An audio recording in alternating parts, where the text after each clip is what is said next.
They paged me just as I was wrapping up a consultation. Dr. Graves, please report to the ER intake. Your husband's been brought in with a child. I froze. For a second, I thought I'd misheard. My husband, Daniel, with a child? I didn't move. I just stared at the nurse, waiting for her to correct herself, to tell me she meant something else. But she didn't. Her eyes stayed fixed on mine, wide with alarm. They were both unconscious when the ambulance arrived. Car accident. A bystander said the child kept calling him Dad. I don't remember leaving the room. I don't remember walking down the hallway or how I got into the elevator. But I remember the sound of my own heartbeat, like a war drum in my ears. I was a trauma surgeon. I'd seen people in pieces. I'd cut open bodies and stitched lives back together. But nothing prepared me for this, for the idea that my husband might have a child I didn't know about. That morning, everything had felt off. Daniel had kissed me on the forehead, told me he was heading to a job site early, but he wouldn't meet my eyes. His tie was crooked, and his fingers fidgeted with his car keys like a teenager caught in a lie. See you tonight, he'd said, and I'd called after him. Daniel, are you okay? He smiled, but it didn't reach his eyes.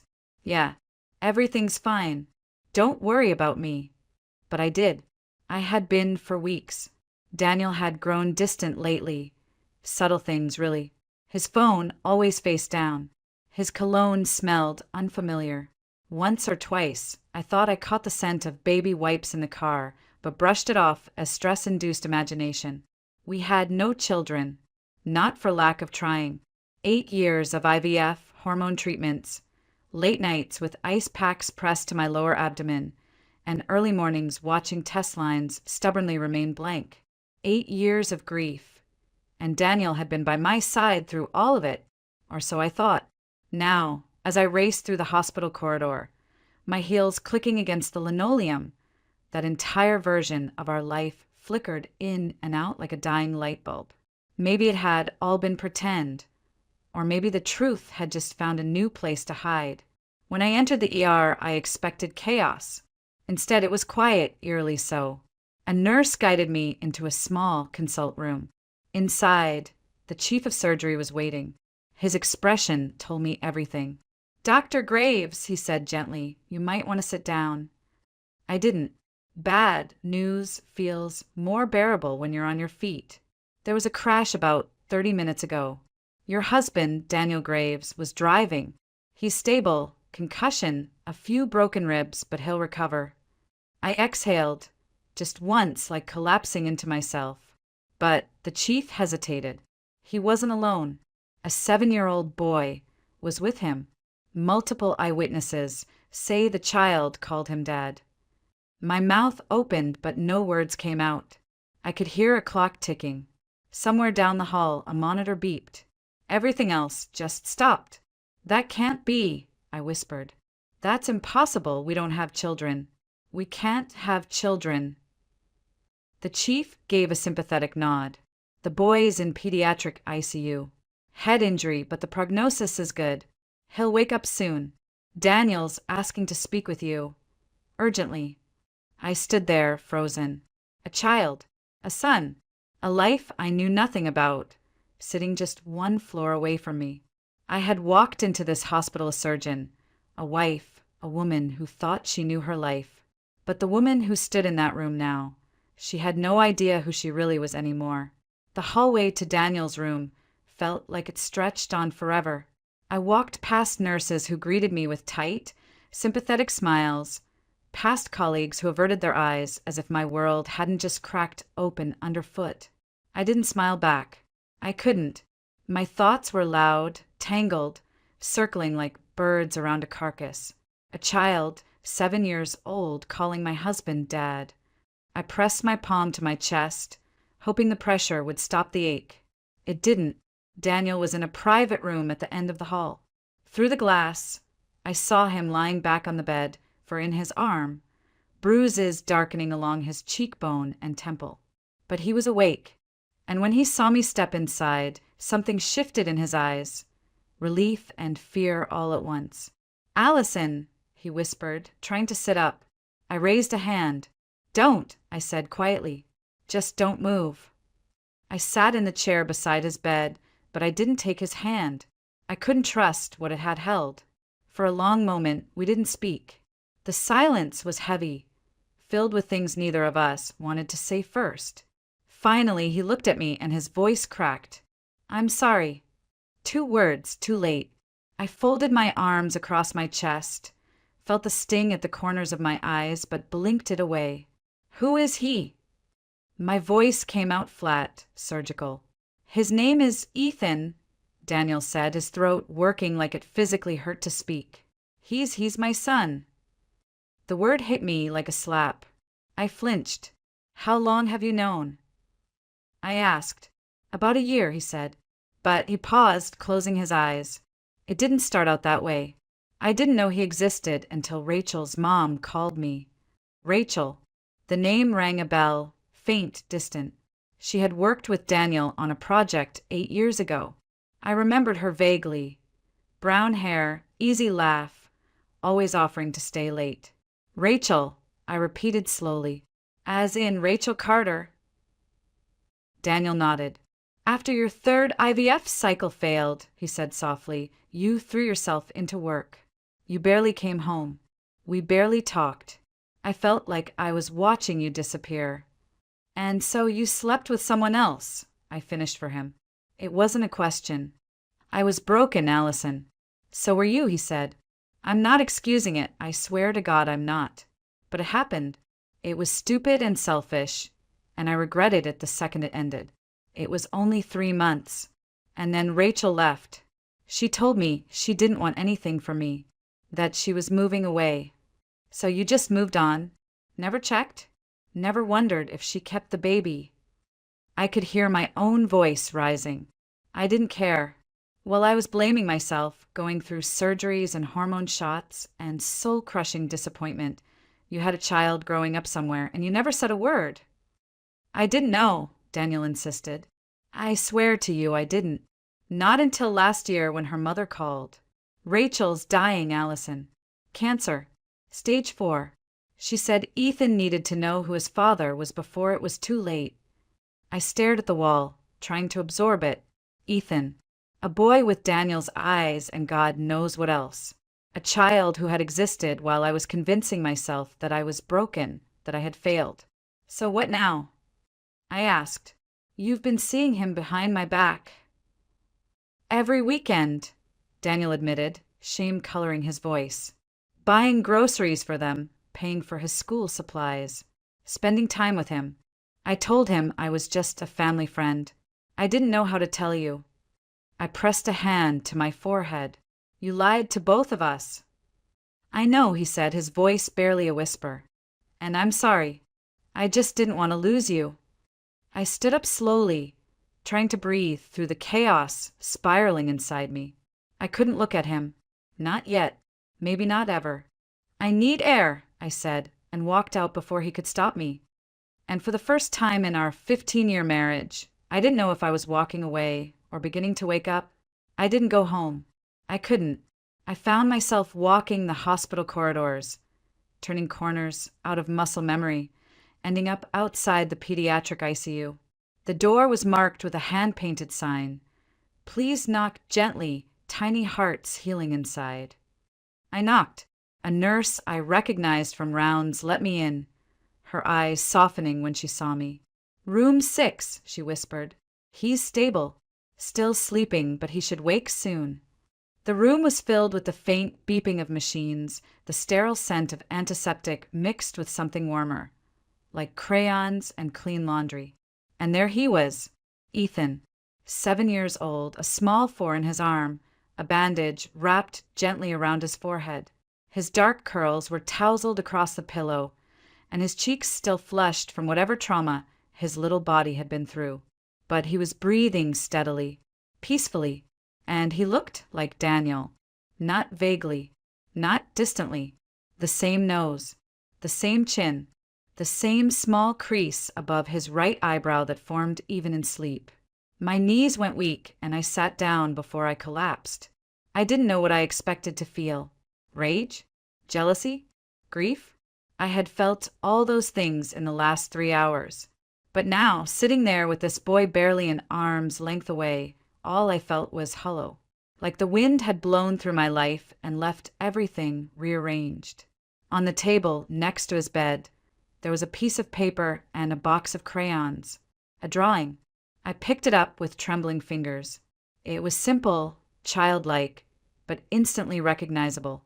A red-roofed house, a sun with long yellow rays, and 3 figures holding hands. A tall man, a little boy, and a woman in a white coat with long hair. Underneath, in crooked handwriting, it said, "My family. For Daddy." My breath hitched. That woman in the white coat, that was me. I sat in stunned silence until I heard a small, raspy voice. Hi, I turned. Ethan's eyes were open, large, round, and startlingly dark. He blinked up at me, uncertain but not afraid.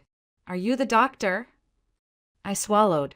"Yes, I'm Dr. Graves." He looked at me for a long moment. "You're nice. You look like the lady in my picture." I tried to smile, but it didn't come out right. "You drew this." He nodded proudly. "Daddy said he has a wife who helps sick people. He says she's really smart and kind. I thought maybe that could be you." My throat closed. "Maybe it is."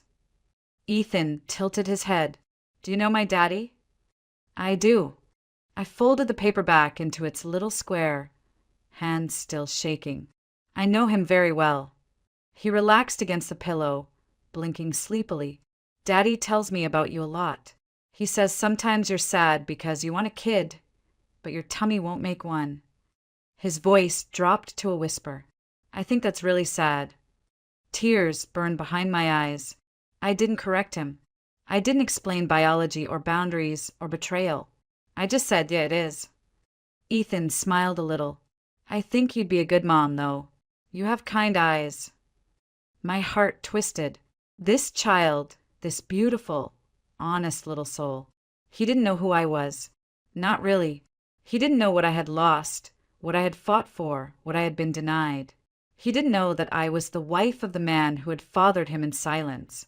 And yet he looked at me like I was someone safe. I reached out, brushing a stray curl from his forehead. He didn't flinch. "You should rest now," I said softly. "You've been through a lot." Ethan closed his eyes again, but whispered just before slipping into sleep, "Will you come back?" I didn't answer right away. I waited until I was sure my voice wouldn't crack. "I will." And I meant it. I didn't sleep that night. I sat in the staff lounge, still in my scrubs, Ethan's drawing folded carefully in my lap. The fluorescent lights buzzed overhead, and somewhere down the hall, someone laughed, probably a nurse catching a break between shifts. But all I could hear were Ethan's words echoing in my head. "I think you'd be a good mom. You have kind eyes." What kind of world lets a child like that believe in someone like me? I stared at the crayon-drawn figures. The family I never thought I'd have, drawn by the child I never knew existed, the child of my husband and another woman. At 6:30 a.m., I finally left the hospital and drove through the foggy streets of Charleston to the only person I could talk to, Emily Price, my best friend since med school. She opened her apartment door still in pajamas, a coffee mug in hand. Her eyes widened when she saw me. "Oh God, what happened?" "I need to talk," I said, my voice hoarse. 10 minutes later, we were on her couch, her dog snoring at our feet, and I was telling her everything. The crash, the child, the drawing, the confession. Emily didn't interrupt. Not once. She just sat there, sipping her coffee, her brows furrowed deeper with each word. When I finally stopped, she set her mug down carefully. "Allison," she said slowly, "please tell me you're not thinking about staying with him." I rubbed my temples. "I don't know." "You should," she said firmly. "This is betrayal. This is deceit. For a year, he let you believe everything was normal while he played dad on the weekends. Do you have any idea what that does to someone?" "I do," I whispered. "I'm living it." Emily leaned forward. "And the kid? What are you going to do? Pretend he's not part of this?" I don't want to pretend, I admitted, my voice barely audible. I met him, Emily. I sat by his bed. I talked to him. He's kind. He's smart. He's 7. And he's already lost his mother, and now he might lose everything else, too. Emily sighed long and slow. You're too compassionate for your own good. That boy is not your responsibility. He isn't, I agreed. But he didn't ask for any of this. He didn't choose to be born into a lie. She gave me a long look. You're starting to care about him. I nodded. I already do. Emily shook her head, exasperated. You're grieving, Allison. This isn't love. It's trauma bonding. Maybe, I said. Or maybe it's clarity.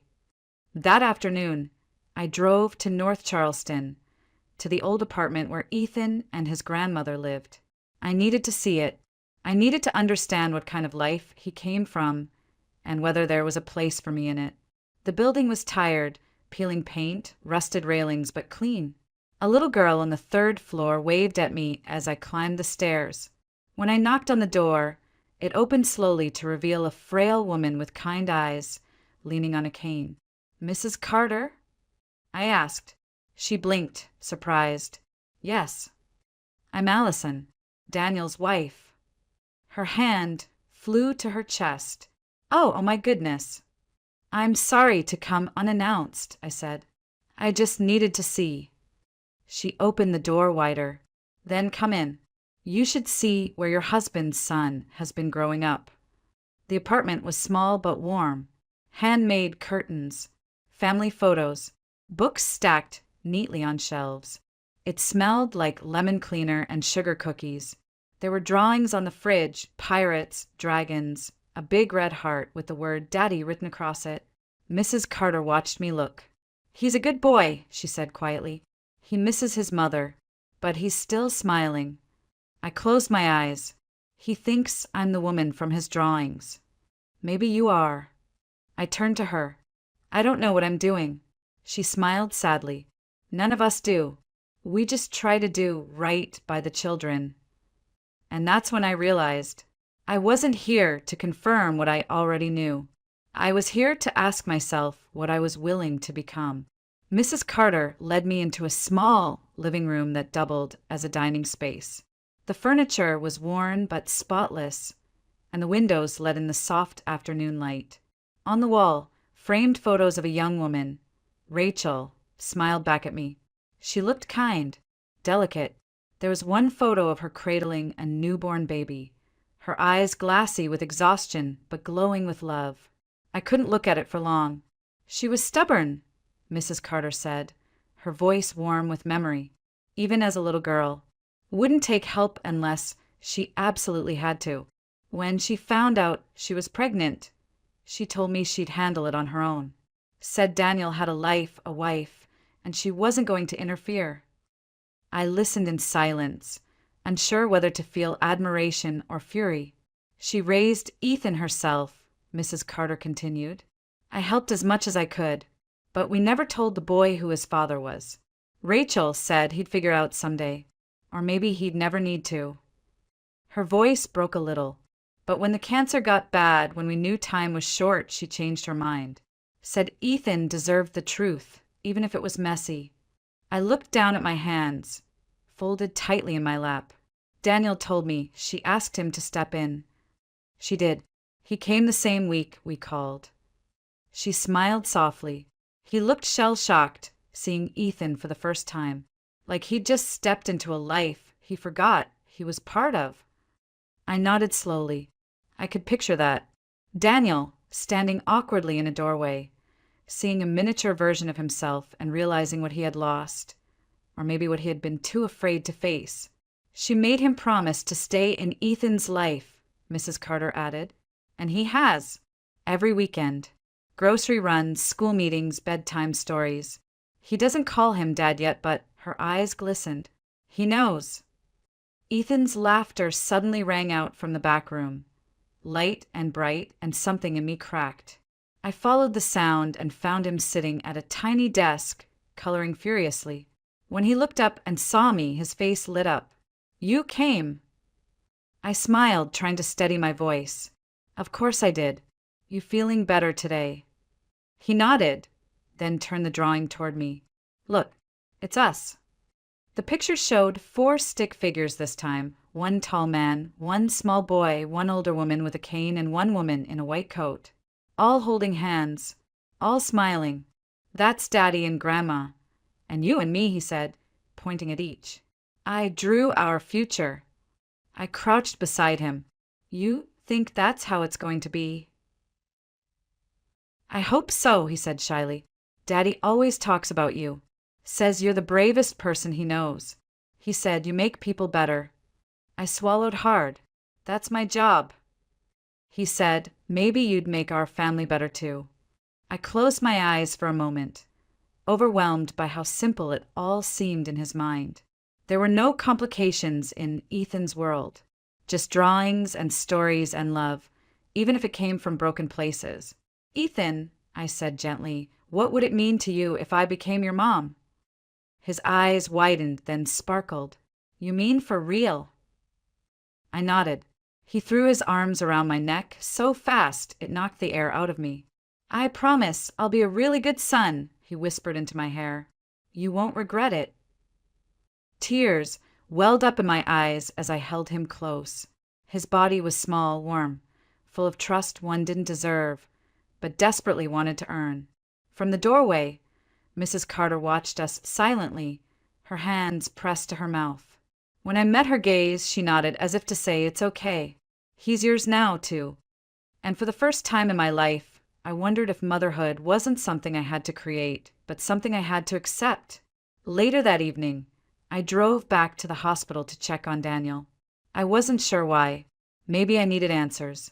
Maybe I just needed to see if he was still the same man who used to fall asleep beside me, reading medical journals and whispering ideas for baby names we never got to use.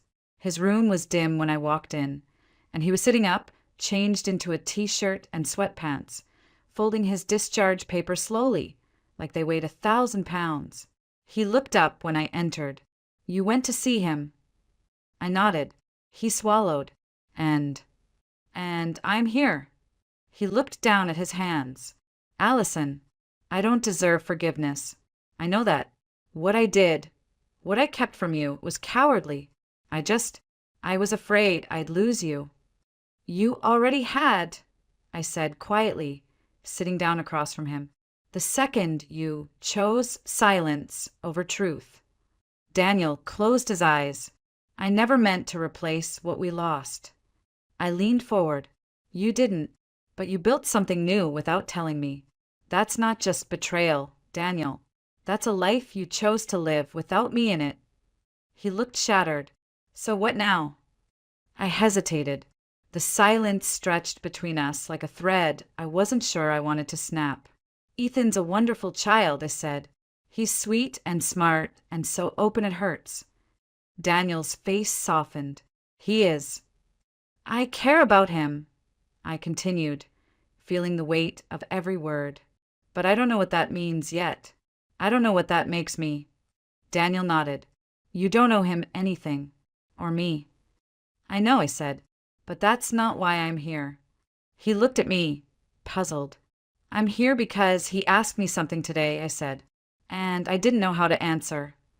Daniel's breath caught. What did he ask? I met his gaze. He asked if I could be his mom. The words lingered in the air like smoke. Daniel blinked, and something inside him broke wide open. What did you say? I said I didn't know, I admitted. I didn't want to lie. He closed his eyes again, lips trembling. I never told him about us, about who you are. I told him I knew someone incredible.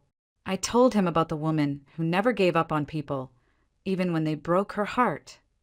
I bit down hard, forcing back the sting behind my eyes. He's already lost his mother, Daniel whispered. I couldn't let him lose the idea of you two.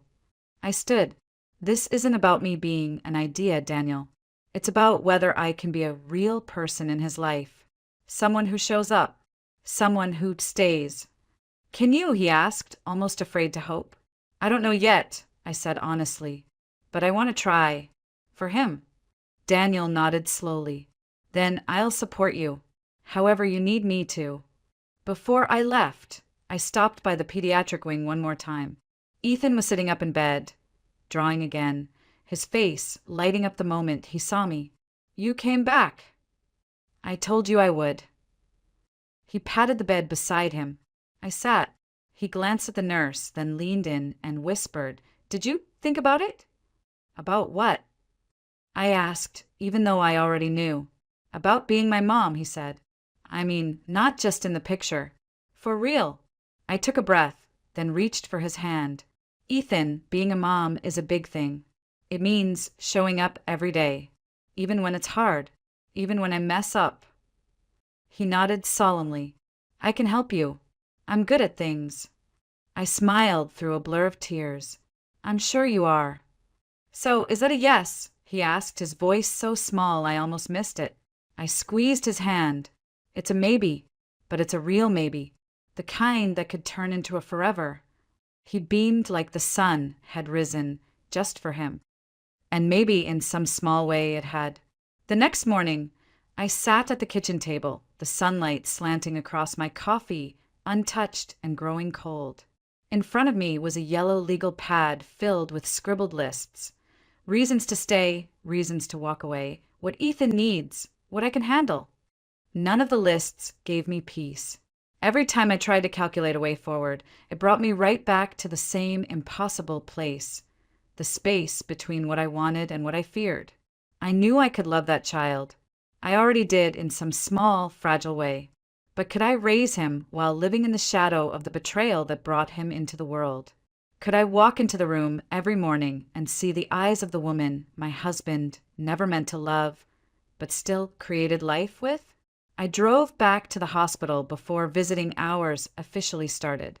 Daniel was already dressed, standing by the window, a small overnight bag slung over his shoulder. When I walked in, he turned slowly, like he'd been hoping I'd come, but didn't quite believe I would. Allison, he said, his voice cautious. I need to talk to you, I said, and I need you to listen. He nodded, set his bag down. I took a breath. I've decided to be Ethan's guardian. I'm going to be in his life, fully. His shoulders dropped in relief, eyes glinting with disbelief. You're serious? I'm serious. He took a step toward me, but I held up a hand. But I'm not doing it for you, Daniel. I'm doing it for him. And there are conditions. He froze, waiting. First, I said, there will be no more lies, no more secrets. You tell me everything. If there's anything else, any part of your past that could hurt this child or me, I want it out in the open now. There's nothing else, he said immediately. I swear. Second, I continued, we're not pretending we're okay. You and I have a lot to repair. This isn't a clean slate. This is a rebuild from the rubble. He nodded slowly. I understand. I want to rebuild it. With you. And third, I added, we make Ethan the priority. Not our guilt, not our shame. Him. Daniel's voice cracked. He's already everything to me. I looked down, tears stinging again. He asked me to be his mom last night. Daniel pressed a hand to his mouth, overwhelmed. He said he'd try hard to be a good son, I whispered, as if he needed to earn it. Daniel shook his head, voice breaking. He doesn't. He's already perfect. I nodded. Then let's give him the family he's been drawing for years. We didn't hug. Not yet. There were still too many cracks between us. But something shifted, some invisible thread readying itself. Not tightly, not completely, but enough. That evening, we drove together to Ethan's apartment. Mrs. Carter opened the door, surprised to see us both. I suppose today's the day, she said, already misty-eyed. Ethan ran down the hallway, feet slapping against the laminate floor, and threw himself into Daniel's arms. You're okay. I am, Daniel said, hugging him tightly. And I have some news. Ethan looked at me, wide-eyed. Is it? I crouched down in front of him. Ethan, how would you feel about coming home with us? His hands flew to his mouth, and then he launched into my arms like a rocket. Yes, yes, yes. Mrs. Carter wiped her eyes. You've made him the happiest boy in the world. I held Ethan tight, my arms trembling. No, he did that for me first. And just like that, what had started in silence and shame began to turn into something else entirely. Something fragile, yes, but something worth saving. 3 weeks later, the guest room in our house had become Ethan's room. It still smelled faintly of paint and new carpet, and the walls were now covered in planets, spaceships, and dozens of his drawings, some new, some carefully preserved from his grandmother's fridge. One of them showed the 4 of us again, but this time there was something different. A dog. We didn't have one. Yet, I stood in the doorway one morning, watching him hum to himself while lining up his toy dinosaurs in what looked like a careful battle formation. He wore the Star Wars pajamas I'd bought him on impulse. Too big, but he didn't care. He saw me and grinned. Mom, look, the T-Rex is winning. I froze. It was the first time he'd said it. The word. He didn't even notice. He just kept narrating the battle, waving the toy like it had always been mine to see. I stepped into the room, slowly, kneeling beside him. Say that again. He blinked. What? What did you just call me? He smiled. Mom. It was soft, natural, like it had always been that way. I swallowed. Do you want to call me that? He shrugged. Yeah, you make pancakes better than Dad, and you smell like shampoo and hugs. That night, I cried in the laundry room. Ugly cried, not because I was sad, but because I finally understood that love doesn't always arrive the way you planned. Sometimes it sneaks in through the side door wearing pajamas 2 sizes too big and holding a toy dinosaur. Daniel had been keeping his distance, like he promised. He slept in the downstairs den, worked late, and only entered my space when invited. It was strange and quiet and respectful, like co-parenting with a ghost. One night, after Ethan had gone to sleep, I found him outside on the porch, staring at the stars. I handed him a cup of tea and sat beside him. I didn't think you'd stay, he said softly. I didn't think I would either, I admitted. Silence settled between us, but it wasn't heavy. It was peaceful. He calls you Mom now, Daniel said, smiling faintly. I know. He's happy. So am I whispered. He turned to look at me, and us. I looked up at the night sky, the same one Ethan had drawn 100 times. We're something new. Not what we were. Not yet what we'll be. Daniel nodded slowly. That's fair. We didn't need to define it yet. What mattered was that we were both still here, showing up for the same little boy, and maybe someday for each other. The following week, Ethan brought home a school assignment, Draw Your Family. He handed it to me with the proudest smile I'd ever seen. The picture had 3 people and 1 dog again. Me, Daniel, Ethan, and a golden retriever. You put the dog in again, I said, smiling. He grinned, because I know we'll get one. I just haven't picked his name yet. Shouldn't we wait until we actually have the dog? I teased. Nope, he said confidently. Some families come from hope before they come from truth. And somehow, that 7-year-old knew exactly what my heart had taken months to understand. We weren't perfect. We were healing. We were stitched together from betrayal and forgiveness, truth and tenderness. We were a family,